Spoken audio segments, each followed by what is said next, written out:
Every stream, river, and lake in Georgia runs crimson with the blood of martyrs.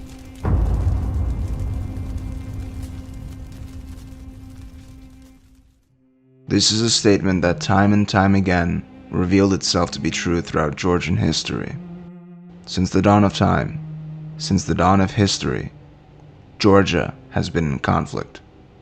These unending wars were only further inflamed when Saint Nino, equal to the apostles and enlightener of Georgia, brought Orthodox Christianity to this mountainous land in 327 AD. Since then, the faith of these humble people has been tested, and they have remained faithful to the end. One need only look to the last century for examples like Saint Gabriel and his followers, who openly preached orthodoxy under the hostile, contemptible, satanic communist regime. A truly holy man I discussed in a previous video. Yet, the persecution of orthodoxy by Georgia's neighbors spans far beyond the 20th century. Patriarchs, bishops, priests, royalty, and lay people alike have been martyred by Christ's enemies, with the most demonic example being the attack on Tbilisi in 1226 AD, when Sultan Jalal ravaged the city, desecrated Sioni Cathedral, and forced Georgians to spit upon the icons of Christ and the Theotokos or face death.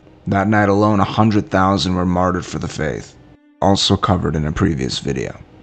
Some weren't slaughtered in mass killings or wars, allowing us to remember their lives and their deaths more certainly. Those we know by name are glorified in the Georgian Orthodox Church and the greater Orthodox Church as a whole. Just some examples of these great martyrs in Georgian history are Saints Razhden, Evstati of Mtskheta, Salome the Georgian, and hero martyr Kirion II.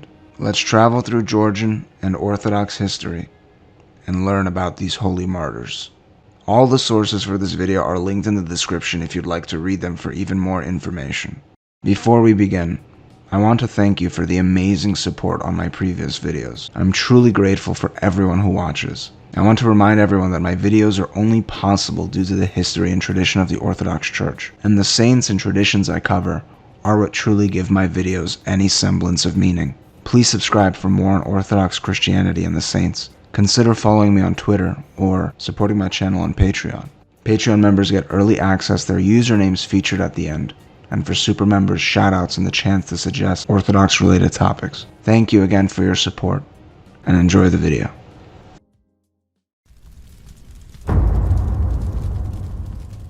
The first enemies of Georgian Orthodoxy were the Persians.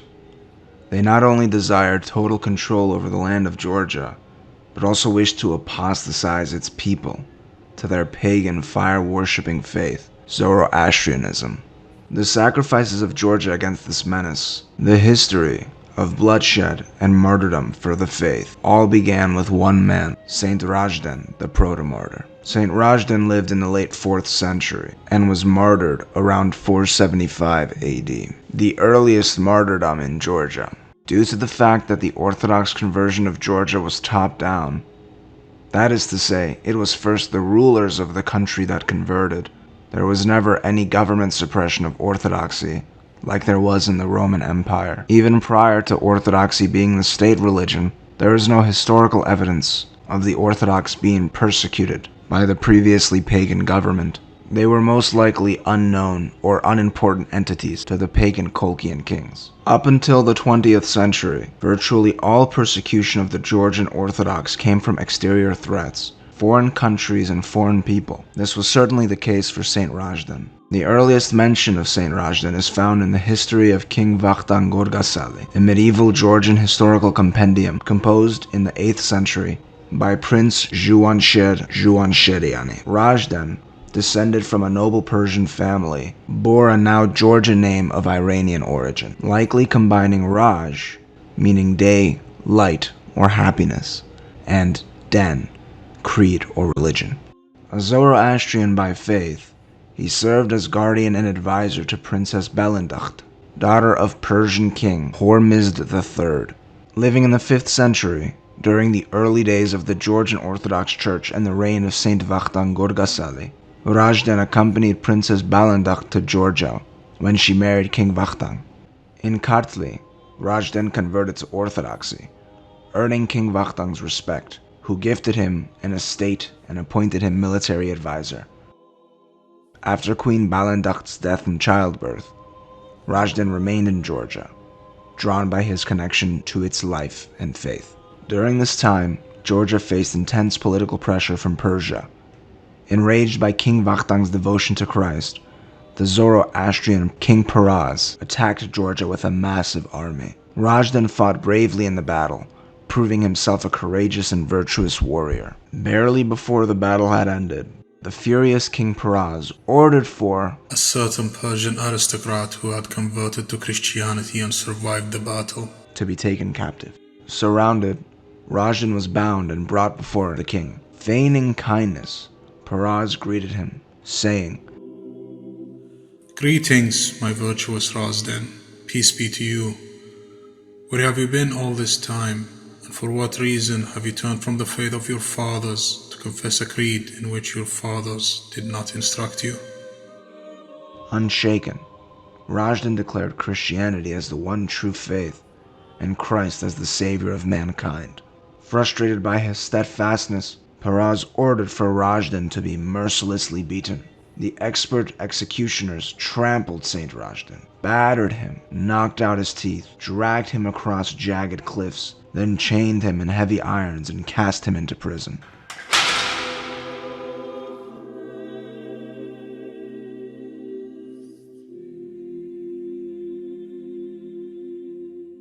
When the news of Razhden's suffering and captivity spread to Mtskheta, the Georgian nobility came to Peraz and requested that he free the holy man. The Georgian nobility, who themselves were also Zoroastrian, suggested that perhaps sending Razhden back would convince him to apostatize from Christianity, reminding Razhden who he had to lose. Peraz consented to their request, but made Razhden vow to return. Knowing what he was about to do, Razhden arrived in Mtskheta, the then capital of Georgia where he lived. He bid farewell to his family. His wife begged him not to go, pleading to him to renounce Christ so that he may continue to live for himself, her, and their children. With a heavy heart, Razhden rebuked her actions. He then exchanged goodbyes with his beloved King Vakhtang Gorgasali and returned to Peraz. The Christians of Georgia were ready to fight for Razhden, but he refused to risk the country's well-being for his sake. The Persian king made another attempt to force Razhden to renounce Christianity and apostatize. When this failed, Peraz exiled him to a Persian military camp in Tromi, central Georgia.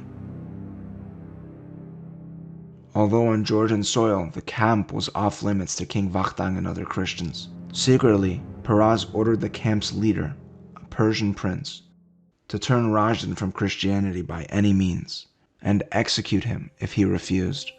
The Persians made one final attempt, using flattery and riches to deceive him. Razhden replied, "Your flattery and bribes are insulting to me. With joy I am prepared to endure every suffering for the sake of Christ." If he hopes in the crucified one, then he also is fit to suffer crucifixion. Such was the Persians' verdict. With grim resolve, they erected a cross and crucified Razhden, alongside 5 condemned criminals. Then the Persians drew their bows, their arrows poised to deliver death. "Into thy hands, O Lord, I commit my spirit." His voice unshaken, even as the cruel arrows rained upon him. With each piercing wound, his body surrendered to death, but his soul soared heavenward. And as Saint Razhden breathed his last, it said that the sky darkened. A fierce wind arose, and terror gripped the guards, scattering them like leaves before a storm.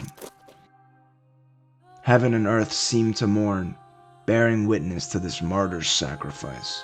At night, a group of Christians stole the Persian's cross, took the holy martyr's body down from it, and buried his holy relics somewhere in Tromi. However, the whereabouts of those relics weren't immediately revealed. Years later, King Vakhtang Gorgasali sought the relics of his late friend Razhden. One night, Saint Razhden appeared in a vision to the priest who had participated in his funeral, instructing him to reveal the burial site to the king. The priest informed Vakhtang and identified the grave, after which the king transferred Saint Razhden's relics from Tromi to Nicosia. interring them in a cathedral he had recently built. King Vakhtang also established churches in honor of him in Ujarma and Samguri in eastern Georgia. Saint Razhden is commemorated in the Orthodox Church on August 3rd. The following is a prayer to Saint Razhden. O radiant star and great martyr Razhden, thou who didst turn from godlessness to walk in the way of the righteous, suffer trials for Christ, and stand out among the saints, we believers glorify thee with divine praise. Through thine intercessions, deliver us from every evil temptation.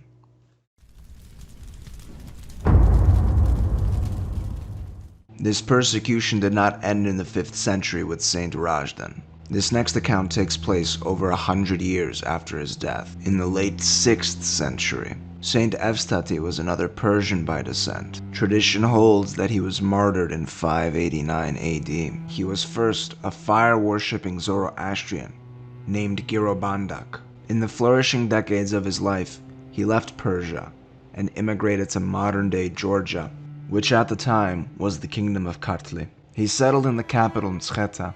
While living there, he was deeply drawn to the morals and traditions of the Georgian people, and he decided to convert to Orthodoxy.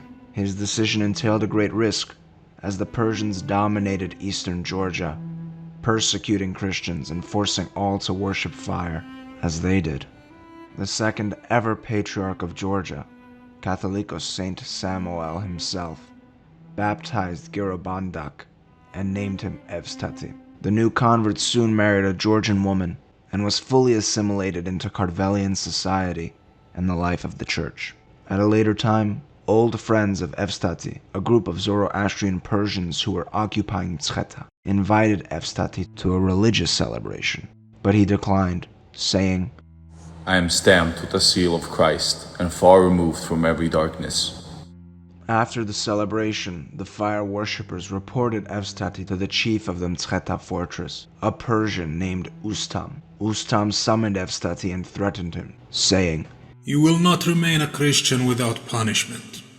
If you do not voluntarily turn back from this way of misfortune, severe torture will await you. Saint Evstati calmly answered him, saying, For the sake of Christ, I am prepared to endure not only torture, but even death itself with rejoicing. Since Ustam did not have the authority to punish Evstati, Ustam sent the accused to the Marzban, Arvand Gushnasp. The Marzbans were mid-ranking members of the Persian hierarchy. In the Sassanid Empire, they oversaw border provinces, such as the Kingdom of Kartli and Armenia. Marzban Arvand surely had the power to condemn Evstati to death. While Evstati was with the Marzban, he was able to talk to multiple people and convert 7 Zoroastrians to Christianity, lacking a baptism but acknowledging the truth. His zeal for the faith and his love for God showed these men that Christianity was indeed the true faith, and in such a short time no less. All 8 of them were bound in chains by the Marzban and were escorted to a Persian military fortress in Tiflis. While Tiflis was a major city in Kartli, the Persians dominated the Caucasus at this time, and the Kartli nobility and kings had no real choice but to acquiesce to the Persians. After their arrival in Tiflis, Marzban Arvand, as furious as one could be, ordered his servants to shave the captives' heads and beards, bore holes in their noses, hang weights round their necks, fetter their bodies in chains, and cast them into prison. His methods of torture were truly heartless and evil. He allowed anyone who denied Christ immediate freedom. 2 of the victims, Vakhtang and Panagushnasp, could not bear the suffering and denied Christ. The Marzban, true to his words, let the apostates go, while the 6 holy men, Evstati, and the converts, Gushnaki, Borzo, Perozak, Zarmel, and Stepane, remained in prison. It's easy to condemn those 2 men for their abandonment of Christ from our comfort and ease in the modern world. But let's not forget the planks in our own eyes. None of us could know if we do the same. 6 months after their imprisonment, Marzban Arvand was summoned to Persia and left Kartli. So Patriarch Samoel, the chieftain Grigol of Mtskheta, and the nobleman Arshusha took advantage of his absence and requested that he release the imprisoned Persian Christians. Marzban Arvind was unable to truly intervene due to his absence, so he yielded to the request of the Georgian dignitaries, but warned that the Christian converts would soon meet their deaths. Meanwhile, the apostate Vakhtang fell ill with epilepsy and died, while the other, Panagushnasp, lived on in terrible poverty until his death. 3 years later, a new Marzban of Kartli was appointed, Vejan Buzmir, and the Zoroastrian heretics who once reported Evstati to the previous Marzban reported on his conversion. They desired his death, and they knew to report him once more, as Marzban Vejan might have not known about him. Before he was taken away, Evstati pleaded to see his family, and the Persians allowed him to. He went to his family and said to them, "Farewell, for I am not destined to return home again. I will not betray Christ, and for this they will not forgive me. Imprisonment and beheading awaits me in Tbilisi. My remains will be brought here, according to God's will." Evstati was escorted to the new Marzban Vejan, whose halls burned with the wrath of unbelief. And Evstati proclaimed before him that he would not deny Christ. His words ignited the Marzban's fury, and he ordered that Evstati be cast into prison, and that his head was to be chopped off that night, his body thrown behind the fortress wall to be torn to pieces by the birds. As the darkness of the night approached, they dragged Evstati from his cell into the cold embrace of the night. They forced him to kneel upon the unyielding earth. He bowed his head, serene and steadfast. He didn't resist, for he knew that Christ was worth dying for. An executioner raised his axe high, its blade glinting under the pale light of the moon, and the axe was swung down with brutal and vicious malice, severing Evstati's head from his body. His head tumbled to the earth as his body crumpled, but his soul, alight with the fire of martyrdom, ascended to the eternal. Without ceremony, they cast his lifeless corpse into the abyss beyond the fortress wall, where the winds mourned and the birds circled, bearing witness to the sacrifice of a man unshaken by death. Soon after, a group of faithful Christians located Saint Evstati's body and carried it in secret to Mtskheta. The Catholicos Samoel met the holy relics when they arrived, and with great honor, they were buried in Svetitskhoveli Cathedral, under the altar table. Saint Evstati is commemorated in the Orthodox Church on July 29th. The following is a prayer to Saint Evstati. Rightly hast thou acquired thine honorable name, O invincible martyr Evstati. Cease not to protect those who sing unto thee.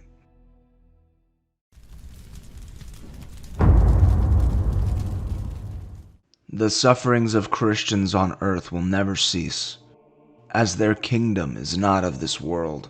After the death of Saint Evstati, centuries of persecution followed, with countless martyrs in Georgia and the Orthodox world. This account occurs in the 13th century. Like an overwhelming majority of Orthodox saints, the details of Saint Salome the Georgian's life are lost, but evidence of her commemoration survives. In the 18th century, the Georgian Archbishop Timote Gabashvili documented his travels around the Orthodox world in his work, Pilgrimage. While in Palestine, he visited the Georgian Orthodox Church's Holy Cross Monastery in Jerusalem, the first Georgian from the homeland to do so in years. The monks there welcomed him, sharing many treasures, including the monastery's Synaxarion. In the Synaxarion, it's written, "On this day, July 20th, we commemorate the martyrdom of Salome the Georgian, who at first yielded to the Persian threats and renounced Christ, but later confessed the true faith. For this, she was beheaded and cast into the flames." Thus, it appears that a Georgian woman who lived in Palestine named Salome labored at one of the convents in Jerusalem. It's likely that Muslim Persians connected to the Khwarezm Empire invaded and attempted to force the nuns to apostatize to Islam. It is believed that she was tortured to death around 1227 AD. Saint Salome is commemorated in the Orthodox Church on July 20th. The following is a prayer to Saint Salome. O Christ our God, save our souls through the intercessions of thy holy martyr Salome.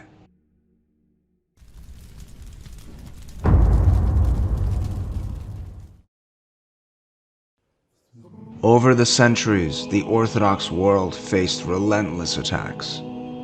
Pagans, Gnostics, Jews, Arians, Nestorians, Zoroastrians, Islamic caliphates, iconoclasts, Crusaders, Ottomans, and Protestants all rose against it. Rarely, however, did Orthodox Christians attack one another. It truly was rare. Following the collapse of the Byzantine Empire, there was only one power that could position itself to be the next Rome: Imperial Russia.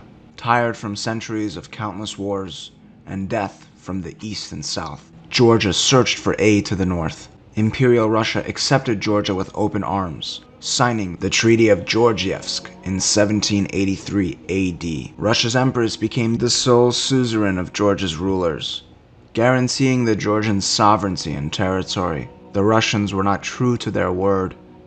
They betrayed this agreement, and when the Persians invaded Georgia in response to this treaty, Russia did nothing to aid their supposed ally.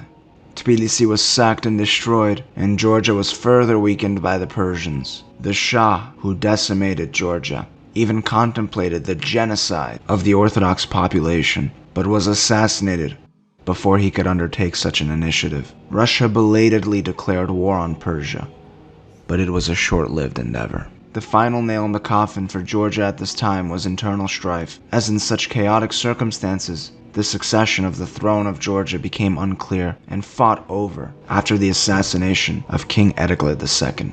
Finally, in 1801 AD, eastern Georgia was annexed by the next Tsar of Russia, citing instability and the need to protect Georgian Orthodox Christians. By 1811 AD, the Georgian Church, a bastion of faith and national identity for over a millennium, was forcibly absorbed into the Synodal Church of Russia. Stripped of its autocephaly after 1400 years, the Georgian Church was left powerless in the face of such imperial domination. The Russians, with blatant arrogance, thought it their place to consume a patriarchate a millennium their senior. The Russians pursued a policy of Russification of the Georgian Church, which included forcing the Georgian churches to use the Russian language in liturgy and administration. Georgian bishops were cast aside and replaced with Russian appointees, loyal not to the Georgian people or their faith, but to the imperial ambitions of Moscow.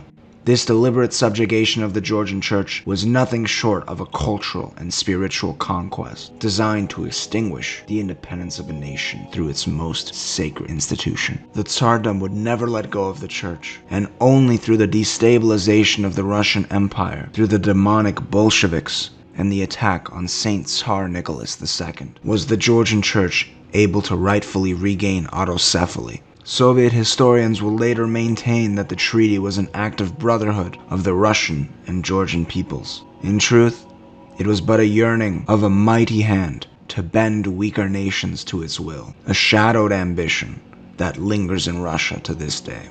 The holy hero martyr Kirion II, known in the world as Georgi Sadzaglishvili, was born in 1855 AD in the village of Nikosi in the Gori district. During his time, the Georgian Church was still unjustly under the grip of Russia. Kirion's father was a priest. In 1880 AD at 35, Kirion graduated from the Kiev Theological Academy and was appointed assistant dean of the Odessa Theological Seminary. From 1883 to 1886, St. Kirion advanced education in Gori, Tel Aviv, Kutaisi, and Tbilisi.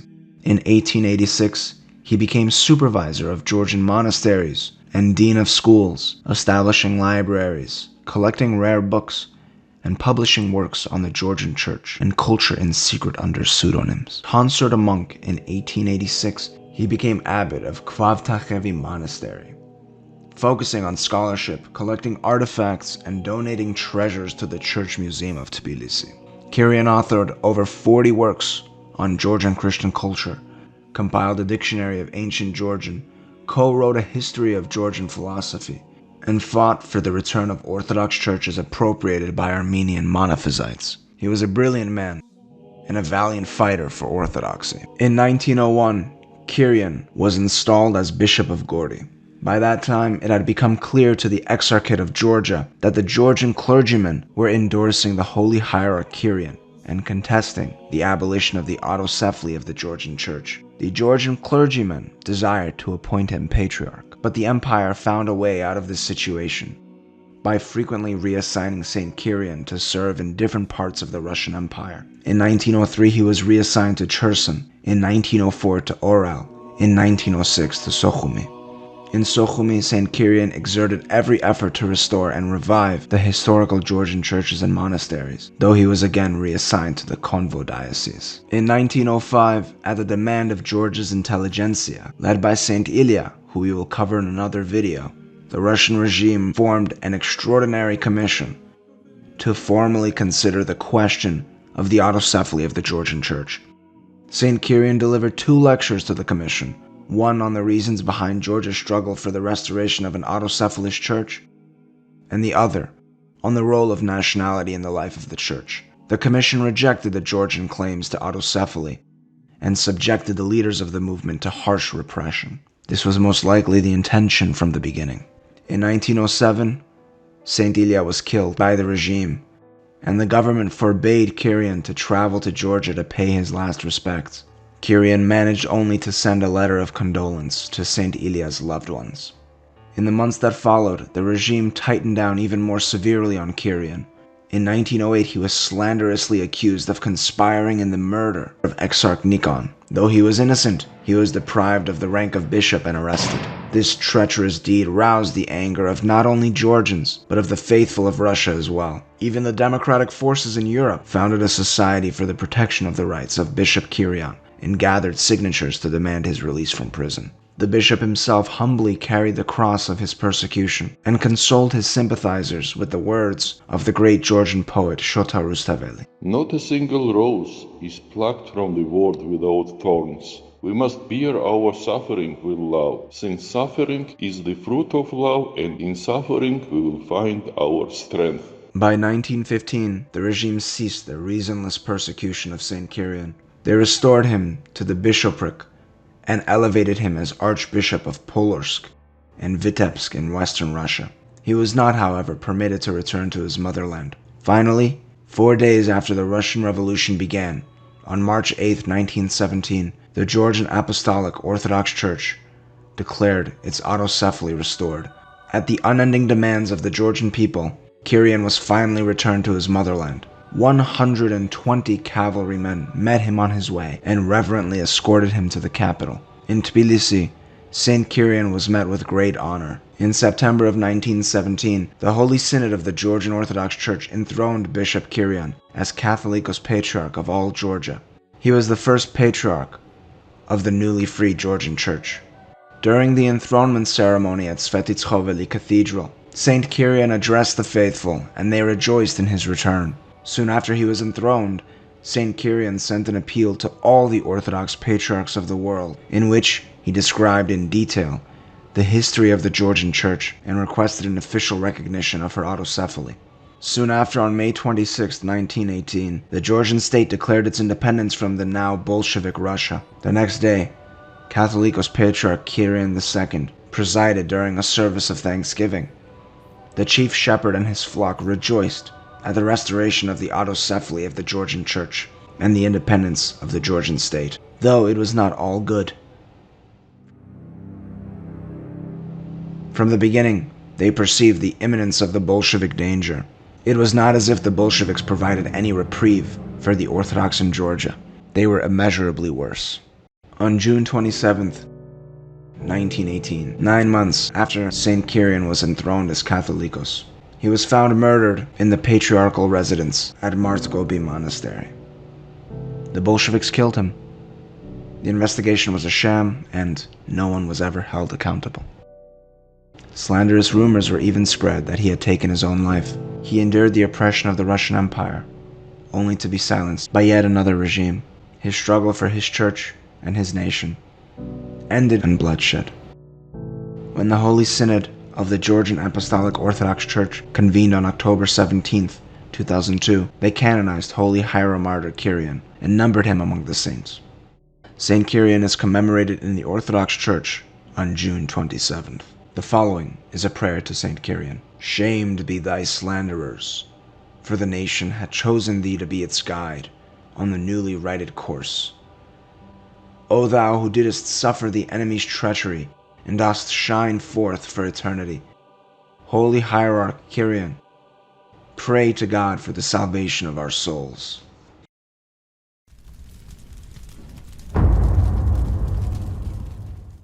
Through rivers of blood and unyielding faith, Georgia's Orthodox martyrs stood firm against countless foes: Persians, Turks, Mongols, Russian monarchs, and Bolsheviks. Their sacrifice bore witness to a truth unshaken. The kingdom of Christ is not of this world, yet its defenders are the light of it. From Saint Razhden's first defiance to the last breath of Saint Kirion, their lives etched a sacred legacy of courage and conviction. Though kingdoms rise and fall, and powers of this world wage their wars, the faithful know that the earth will never be theirs. For the kingdom of Christ is not built of stone or forged by swords. It is written in the hearts of those who love him, eternal and unshaken. This world, fleeting and marred by the ambitions of men, is but a shadow of the true home promised to the faithful. No empire, no nation, no throne can claim ownership of a faith that stands apart from time and space. Christians do not inherit the earth in conquest, for theirs is a treasure stored in heaven, where neither rust nor corruption can touch it. Truly, the blood of martyrs waters no earthly soil for gain, but sows seeds of eternal hope. And though the rulers of this age may oppress, betray, or destroy, they will never possess the souls of those who belong to Christ. For the world may seek to claim all things, yet the hearts of the faithful will forever remain free, looking not to what is passing, but to what is eternal. Thank you for watching, especially if you made it this far. Remember to like the video and subscribe for more Orthodox content. You can follow me on Twitter, Instagram, TikTok, and help out the channel on Patreon so I can continue to make videos like this.